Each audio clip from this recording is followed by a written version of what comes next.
পেঁয়াজ,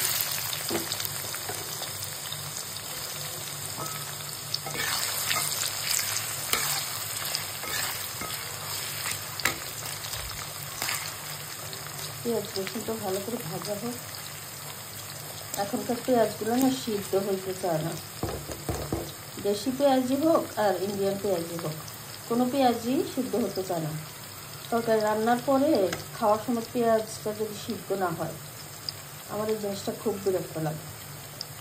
পেঁয়াজটা মনে হয় মোটামুটি সিদ্ধ হয়ে গেছে, আর একটু বাটা রসুন দিয়ে দিই।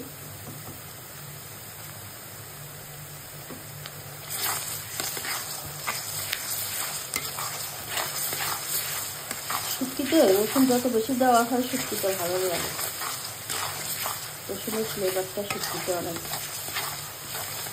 খাইতে খারাপ লাগে না, ভালোই লাগে। আর লবণ, মরিচ, হলুদের গুঁড়া। আমরা আবার শুটকিতে আদা, জিরা, ধনিয়া গুঁড়াগুলো দিই না। শুটকি, ইলিশ মাছ এগুলোতে শুধু পেঁয়াজ, রসুন, হলুদ, মরিচ, লবণ, কাঁচামরিচ এগুলোই দিই। মশলার গন্ধটা গেলে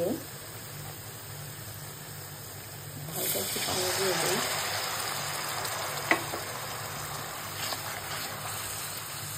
মশলাটা ভাজা হোক, পরে শুটকি দিয়ে দিব।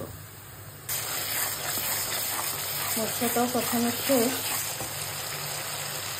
শুটকি এগুলো হচ্ছে কক্সবাজারের ছুরি শুটকি। আমার দুবার শুট ছিল গত সপ্তাহে, আর দুয়ার পারভেজ ছিল ওর সাথে কক্সবাজার, ওরাই নিয়ে আসছে কক্সবাজার থেকে। অনেক রকম শুটকি আনছে আমার জন্য। প্রতি বছর তো লামের শুটিং হলে আমিও যাই লামের সাথে, তখন আমার অনেক শুটকি আনা হয়। সুরমা, ছুরি, লইট্টা, চিংড়ি। আমি শুটকি অনেক পছন্দ করি। আমার ফ্রিজে দেখা যায় সারা বছরই শুটকি থাকে, কিন্তু গত 2 বছর থেকে আমার আর কক্সবাজার যাওয়া হয় না, আমি শুটকিও আনতে পারি না। যাক, থ্যাংক ইউ আর দিকে। ও এবার আমাকে অনেক রকম শুটকি এনে দিচ্ছে। শুটকিগুলো সিদ্ধই হচ্ছে না, ছুরি শুটকিগুলো অনেক শক্ত, ভালো করে সিদ্ধ করতে হবে। পানিটা শুকনো, ততক্ষণ আশা করি সিদ্ধ হয়ে যাবে। টমেটো আর কাঁচামরিচ দিয়ে দিলাম। এখন শুকনো শুকনো হয়ে গেলেই হয়ে যাবে। একটু ঢাকনা দিয়ে রাখি, টমেটোগুলোও গলবে, শুটকিটাও আর একটু নরম হবে। ফাইনালি আমার শুটকি হয়ে গেছে, বেড়ে ফেললাম। খুবই মজার। আর একটু মজা হতো যদি ধনিয়া পাতা দিতে পারতাম।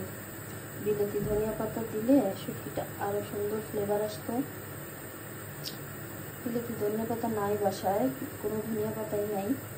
আর এখন এই সন্ধ্যার টাইমে কাউকে বললে এনেও দিবে না, ধনিয়া পাতা ছাড়াই কমপ্লিট করলাম।